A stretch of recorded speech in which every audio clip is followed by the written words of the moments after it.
Hi friends, YouTube ಚಾನಲ್ಗೆ ಸ್ವಾಗತ. ಮುಂದಿನ ಆಸೆ ಸಂಚಿಕೆ ಏನಾಗುತ್ತೆ ಅಂತ ನೋಡೋಣ ಬನ್ನಿ. ಶುರುವಿನಲ್ಲಿ ರೋಹಿಣಿಗೆ ಒಂದು ಕಾಲ್ ಬರುತ್ತೆ. ಕಾಲ್ ಬಂದಾಗ, ಏನಮ್ಮ ನಿನಗೆ ಎಷ್ಟು ಸಲ ಹೇಳೋದು, ಫೋನ್ ಮಾಡಬೇಡ, ನಾನಾಗೆ ನಾನು ಮಾಡ್ತೀನಿ ಅಂತ, ಯಾಕೆ ಮಾಡಿದೆ ಅಂತ ಹೇಳ್ತಾಳೆ ರೋಹಿಣಿ. ರೋಹಿಣಿ ತಾಯಿ ಹೇಳ್ತಾರೆ, ಇಲ್ಲಮ್ಮ, ಕ್ರಿಷ್ಗೆ ನಾನು ಹಾಸ್ಪಿಟಲ್ ಅಡ್ಮಿಟ್ ಮಾಡಿದ್ದೀನಿ ಅಂತ ಹೇಳ್ಬಿಟ್ಟು ಅಳ್ತಾ ಇರ್ತಾರೆ. ಹಾಗೆ ರೋಹಿಣಿ ಹೇಳ್ತಾಳೆ, ಅಮ್ಮ ಏನಾಯ್ತಮ್ಮ ಕ್ರಿಷ್ಗೆ ಅಂದಾಗ, ಇಲ್ಲಮ್ಮ ಆಟ ಆಡ್ತಾ ಇದ್ದ, ಒಂದು ಕಾರ್ ಬಂದು ಗುದ್ಕೊಂಡು ಹೋಯ್ತು ಅಂತ ಹೇಳ್ತಾರೆ. ಅಮ್ಮ ಏನಮ್ಮ ನೀನು ಆ ಮಗುನ ನೋಡ್ಕೊಳ್ಳೋಕ್ಕೂ ಆಗಲ್ವಾ ನಿನಗೆ, ಯಾವ ಹಾಸ್ಪಿಟಲಲ್ಲಿ ಇದೆಯಾ ಅಂತ ರೋಹಿಣಿ ಕೇಳಿದಾಗ, ಅದೇ ಅಮ್ಮ ನಿನಗೆ ಸೇರಿಸಿದ್ದೆಲ್ಲ ನನಗೆ ಒಂದು ಸಲ ಆ ಹಾಸ್ಪಿಟಲಲ್ಲಿ ಇದ್ದೀನಿ ಅಂತ ಹೇಳ್ತಾಳೆ.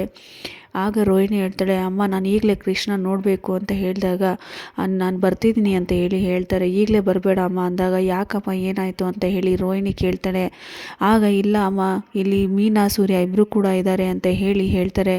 ನೀನು ಅವರಿಗೆ ಫೋನ್ ಮಾಡಿ ಕರೆದಿದ್ಯಾ ಅಂತ ಹೇಳ್ಬಿಟ್ಟು ರೋಹಿಣಿ ಕೋಪ ಮಾಡ್ಕೋತಾ ಇರ್ತಾಳೆ. ಆಗ ಪ್ರಮೀಳಾ ಹೇಳ್ತಾರೆ, ಇಲ್ಲಮ್ಮ ಕಲ್ಯಾಣಿ, ನಾನು ಕರೆದಿಲ್ಲ, ಮೀನಾಗ ಹುಷಾರಿಲ್ಲ ಅಂತ ಹೇಳ್ಬಿಟ್ಟು ಹಾಸ್ಪಿಟಲಿಗೆ ಬಂದಿದ್ದಾರಂತೆ, ಆಗ ನನ್ನ ನೋಡಿದ್ರು ಅಂತ ಹೇಳ್ತಾಳೆ. ಆಗ ರೋಹಿಣಿ ಹೇಳ್ತಾಳೆ, ಅಮ್ಮ ನಾನು ಈಗಲೇ ಕೃಷ್ಣ ನೋಡಬೇಕು, ನಾನು ಈಗಲೇ ಬರ್ತೀನಿ ಅಂದಾಗ, ಬೇಡಮ್ಮ ಅವರೆಲ್ಲಾದರೂ ಹೋಗಲಿ, ನಾನು ಕಾಲ್ ಮಾಡ್ತೀನಿ, ಅವ್ರು ಹೋದ್ಮೇಲೆ ಕಾಲ್ ಮಾಡಿದ ಮೇಲೆ ನಿಮ್ಮ ಬಾ ಅಂತ ಹೇಳ್ತಾರೆ ಪ್ರಮೀಳಾ. ಸರಿ ಅಮ್ಮ ಅಂತ ಹೇಳ್ಬಿಟ್ಟು ಫೋನ್ ಕಟ್ ಮಾಡ್ತಾಳೆ. ರೋಹಿಣಿ ಫೋನ್ ಕಟ್ ಆದಮೇಲೆ ಯೋಚನೆ ಮಾಡ್ತಾಳೆ, ನಾನು ಈಗಲೇ ಕೃಷ್ಣ ಜೊತೆ ಇರಬೇಕು ಅಂತ ನನಗೆ ಅನಿಸ್ತಾ ಇದೆ. ಹುಡ್ದಾಗಿಂದ ತಾಯಿ ಪ್ರೀತಿ ಸಿಕ್ಕಿಲ್ಲ, ಆದರೆ ತಾಯಿ ಪ್ರೀತಿ ಇಲ್ಲ ಅಂತ ಅಂದರೆ ಹೇಗೆ, ಈ ಟೈಮಲ್ಲಿ ನಾನು ಅವನ ಜೊತೆ ಇರಬೇಕು. ನಮ್ಮ ಹಣೆ ಬರ ಸರಿ ಇಲ್ಲ ಅಂತ ಅಂದರೆ ಅವನ ಹಣೆ ಬರ ಸರಿ ಇಲ್ಲ ಅಂತ ನಾನು ನೆನೆಸ್ಕೊಳ್ಳೋಕ್ಕೂ ನನಗೆ ಭಯ ಆಗ್ತಾ ಇದೆ.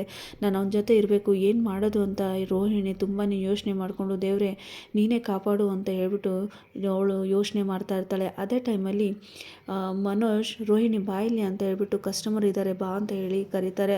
ಆಗ ಒಳಗಡೆ ಹೋಗ್ತಾಳೆ ರೋಹಿಣಿ ಬಂದ ತಕ್ಷಣ ಮನೋಜ್ ಹೇಳ್ತಾನೆ ಕಸ್ಟಮರ್ಗೆ, ಇವರು ನಮ್ಮ ವೈಫ್ ಸರ್ ಅಂತ ಹೇಳಿದಾಗ, ನಮಸ್ಕಾರ ಮೇಡಮ್ ಅಂತ ಕಸ್ಟಮರ್ ಹೇಳ್ತಾರೆ. ರೋಹಿಣಿ ಸ್ವಲ್ಪ ಈ ಕೆಟಲ್ ಬಗ್ಗೆ ಎಕ್ಸ್ಪ್ಲೇನ್ ಮಾಡೋರಿಗೆ ಅಂತ ಹೇಳಿದಾಗ, ಎಷ್ಟೇ ಮಾತಾಡಿದರೂ ಕೂಡ ರೋಹಿಣಿ ಸುಮ್ಮನೆ ನಿಂತ್ಕೊಂಡಿರ್ತಾಳೆ. ಆಗ ರೋಹಿಣಿ ಏನಾಯಿತು, ಯಾಕೆ ಸುಮ್ಮನೆ ನಿಂತಿದ್ಯಾ, ಹೇಳೋರಿಗೆ ಅಂತ ಮನೋಜ್ ಹೇಳ್ತಾನೆ. ಸರ್ ಇದು ಅಂತ ಎಕ್ಸ್ಪ್ಲೇನ್ ಮಾಡಿ ಹೇಳ್ತಾಳೆ. ಹೇಳಿದ ಮೇಲೆ ಅದ್ರ ಪ್ರೈಸ್ ಕೂಡ ಹೇಳು ಅಂತ ಹೇಳಿದಾಗ ರೋಹಿಣಿಗೆ ಒಂದು ಐಡಿಯಾ ಉಳಿಯುತ್ತೆ. ರೋಹಿಣಿ ಬನ್ನಿ ಒಂದು ನಿಮಿಷ ಮಾತಾಡಬೇಕು ಅಂತ ಹೇಳ್ಬಿಟ್ಟು ಮನೋಜ್ಗೆ ಕರೀತಾಳೆ. ಸರ್ ಒಂದು ನಿಮಿಷ ಅಂತ ಹೇಳ್ಬಿಟ್ಟು ರೋಹಿಣಿ ಹತ್ರ ಬಂದ್ಬಿಟ್ಟು, ಏನು ರೋಹಿಣಿ ಫ್ರೀಯಾಗಿ ಕೊಡ್ತೀನಿ ಅಂತ ಏನಾದರೂ ಬೇಜಾರಾಯ್ತು ಅಂದಾಗ, ಇಲ್ಲ ಮನೋಜ್, ನೀವು ಹೇಳ್ತಾ ಇರೋ ಪ್ಲ್ಯಾನ್ ಚೆನ್ನಾಗೇ ಇದೆ. ನಾವು ಬರೀ ನಮ್ಮ ಕಸ್ಟಮರಿಗೆ ಮಾತ್ರ ಕೊಡೋದಲ್ಲ, ನಾವು ಬೇರೆ ಕಡೆಯೂ ಕೂಡ ನಾವು ಈ ಥರ ನಮ್ಮ ಶಾಪ್ ಬಗ್ಗೆ ಪ್ರಮೋಟ್ ಮಾಡಿದರೆ ಇನ್ನೂ ಚೆನ್ನಾಗಿ ಸೇಲ್ ಆಗುತ್ತೆ ಅಂದಾಗ, ಮನೋಜ್ ಹೇಳ್ತಾನೆ, ಅಲ್ಲ ರೋಹಿಣಿ ಫ್ರೀಯಾಗಿ ಕೊಟ್ಟರೆ ನಮಗೆ ಲಾಸ್ ಆಗಲ್ವಾ ಅಂತ ಹೇಳಿದಾಗ, ಆಗ ರೋಹಿಣಿ ಹೇಳ್ತಾಳೆ, ಅಲ್ಲ ಮನೋಜ್, ಈಗ ನಾವು ಎಲ್ಲ ಕಡೆಯೂ ಕೆಟಲ್ ಕೊಟ್ಟರೆ ಒಂದು ಪ್ರಾಡಕ್ಟ್ ಅವ್ರು ತೊಗೊಂಡ್ರೆ ಒಂದು ಪ್ರಾಡಕ್ಟಲ್ಲಿ ಎಲ್ಲ ಲಾಭನ ನಾವು ತೊಗೋಬೋದಲ್ಲ ಅಂದಾಗ, ನೀವು ಒಳ್ಳೆ ಐಡಿಯಾ ಕೊಟ್ಟೆ ಅಂತ ಹೇಳಿದಾಗ, ಅದೇ ಮನೋಜ್, ಈಗ ಹೋಟೆಲ್ಸು, ಹಾಸ್ಪಿಟಲ್ಸು, ಆಫೀಸು ಅಂತ ಹೇಳ್ಬಿಟ್ಟು ನಾವೆಲ್ಲ ಕಡೆಯೂ ಕೊಟ್ಟರೆ ನಮಗೆ ಒಂದು ಪ್ರಮೋಟ್ ಆದಂಗೆ ಆಗುತ್ತೆ, ಅವರು ಐಟಮ್ ನಮ್ಮ ಶಾಪಲ್ಲೇ ಬಂದು ತೊಗೊಳ್ತಾರೆ ಅಂತ ಹೇಳಿದಾಗ, ಸರಿ ರೋಹಿಣಿ ನಾಳೆಯಿಂದಾನೇ ಅದು ನಾನು ಶುರು ಮಾಡೋಣ ಅಂತ ಹೇಳ್ತಾರೆ. ಇಲ್ಲ ಮನೋಜ್, ಇವತ್ತಿಂದಾನೇ ಶುರು ಮಾಡೋಣ, ನನಗೂ ಇವತ್ತು ಪಾರ್ಲರಲ್ಲಿ ಯಾವುದೂ ಕೆಲಸ ಇಲ್ಲ, ನಾನೇ ಇವತ್ತಿಂದಾನೇ ಶುರು ಮಾಡ್ತೀನಿ ಅಂತ ಹೇಳಿದಾಗ, ಸರಿ ರೋಹಿಣಿ ಅಂತ ಹೇಳ್ತಾರೆ. ಕೆಟಲ್ಸ್ ಎಲ್ಲ ತೊಗೊಳ್ತಾಳೆ ಕೆಟಲ್ಸ್ ಎಲ್ಲ ತೊಗೊಂಡಿದ್ದೀನಿ ಮನೋಜ್, ನಾನು ಹೊರಡ್ತೀನಿ ಅಂತ ಹೇಳ್ಬಿಟ್ಟು ರೋಹಿಣಿ ಹೊರಡ್ತಾ ಇರುವಾಗ, ರೋಹಿಣಿ ಒಂದು ನಿಮಿಷ ಅಂತ ಹೇಳ್ತಾನೆ. ಆಗ ಶಾಕಲ್ಲಿ ನಿಂತ್ಕೊಳ್ತಾಳೆ ರೋಹಿಣಿ. ಶಾಕಲ್ಲಿ ನಿಂತ್ಕೊಂಡು, ಏನಾಯಿತು ಗೊತ್ತಾಯ್ತಾ ಇವರಿಗೆ ಅಂತ ನಿಂತ್ಕೊಂಡಾಗ, ರೋಹಿಣಿ ತಗೋ, ನಮಗೆ ವಿಸಿಟಿಂಗ್ ಕಾರ್ಡ್ನು ಅವರಿಗೂ ಕೊಡು, ಸ್ವಲ್ಪ ಅವರಿಗೂ ಕಾಂಟ್ಯಾಕ್ಟ್ ಮಾಡೋಕ್ಕೆ ಹೆಲ್ಪ್ ಆಗುತ್ತೆ ಅಂತ ಹೇಳ್ಬಿಟ್ಟು ವಿಸಿಟಿಂಗ್ ಕಾರ್ಡ್ ಕೊಡ್ತಾನೆ.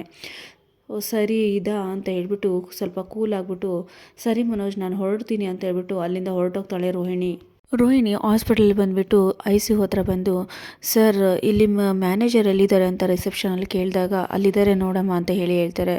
ಅಲ್ಲಿಗೆ ಹೋಗಿ, ಸರ್ ನಮ್ಮ ಒಂದು ಶಾಪ್ ಇದೆ, ಆ ಶಾಪಿಂದ ನಾನು ಪ್ರಮೋಟ್ ಮಾಡಬೇಕು ಅಂತ ಹೇಳ್ಬಿಟ್ಟು ಬಂದಿದ್ದೀನಿ, ನಾನು ಈ ಪೇಷಂಟ್ಸ್ಗೆಲ್ಲ ಕೆಟಲ್ ಕೊಡಬೇಕು ಅಂದ್ಕೊಂಡಿದ್ದೀನಿ ಅಂತ ಹೇಳ್ಬಿಟ್ಟು ರೋಹಿಣಿ ಹೇಳ್ತಾಳೆ.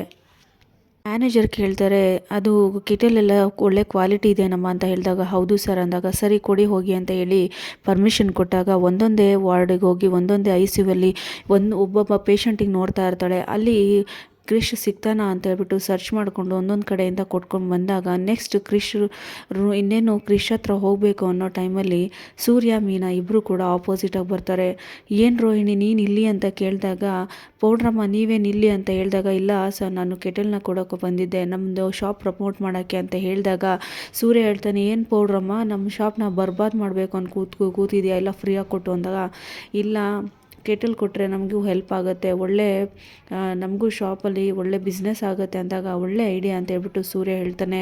ಆಗ ರೋಹಿಣಿ ಹೇಳ್ತಾಳೆ, ನೀವ್ಯಾಕೆ ಇಲ್ಲಿ ಅಂದಾಗ, ಇಲ್ಲ ಒಂದು ಚಿಕ್ಕ ಮಗು ಅವತ್ತಕ್ಕೆ ಮನೆ ಕರ್ಕೊಂಬಂದಿದ್ವಲ್ಲ, ಆ ಮಗುಗೆ ಆಕ್ಸಿಡೆಂಟ್ ಆಗಿದೆ, ಅವ್ರು ಇಲ್ಲಿದ್ದಾರೆ ಅಂದಾಗ ಈಗ ಹೇಗಿದ್ದಾನೆ ಅಂತ ಹೇಳಿ ಕೇಳ್ತಾ ಇರ್ತಾನೆ. ಹೌದು, ಅವನ ಬಗ್ಗೆ ಏನೂ ಗೊತ್ತಿಲ್ಲದೆ ಅದೇನು ಕೇಳ್ತಾ ಇದೆಯಾ ನೀನು ಅಂತ ಹೇಳ್ಬಿಟ್ಟು ಪೌಡ್ರಮ್ಮ ಅಂತ ಹೇಳಿ ಸೂರ್ಯ ಕೇಳಿದಾಗ, ಇಲ್ಲ ನಿಮ್ಮ ಮಗು ಅಂತ ಅಂದ್ರಲ್ಲ, ಹಾಗಾಗಿ ಎಲ್ಲಿದ್ದಾನೆ ಅಂದಾಗ ಇದರಲ್ಲಿದ್ದಾನೆ, ಇದರಲ್ಲಿದ್ದಾನೆ ಅಂತ, ವಾರ್ಡಲ್ಲಿದ್ದಾನೆ ಅಂತ ಕೇಳಿದಾಗ, ಸರಿ ನಾನು ಹೋಗಿ ತಿಂಡಿ ತೊಗೊಂಬರ್ತೀನಿ ಅಂತ ಹೇಳಿ ಇಬ್ಬರು ಕೂಡ ಹೊರಟೋಗ್ತಾರೆ. ಸೂರ್ಯ ಅವರೆಲ್ಲ ಹೊರಟೋದ್ಮೇಲೆ ರೋಹಿಣಿ ಒಳಗಡೆ ಹೋಗಿ ಕೃಷ್ಣ ನೋಡಿದ ತಕ್ಷಣ ತಪ್ಕೊಂಡು ಅಳ್ತಾ ಇರ್ತಾಳೆ. ಇಲ್ಲಿಗೆ ಈ ಸಂಚಿಕೆ ಮುಕ್ತ ಆಗುತ್ತೆ. ಮುಂದಿನ ಸಂಚಿಕೆಯಾಗಿ ಮುಂದೆಗೆ ಸಂಚಿಲಿ ಏನಾಗುತ್ತೆ, ಮುಂದೆ ಏನಾಗ್ಬೋದು ಅಂತ ನಾನು ತಿಳಿಸ್ತಾ ಹೋಗ್ತೀನಿ ಫ್ರೆಂಡ್ಸ್. ಎಲ್ಲರಿಗೂ ಧನ್ಯವಾದಗಳು.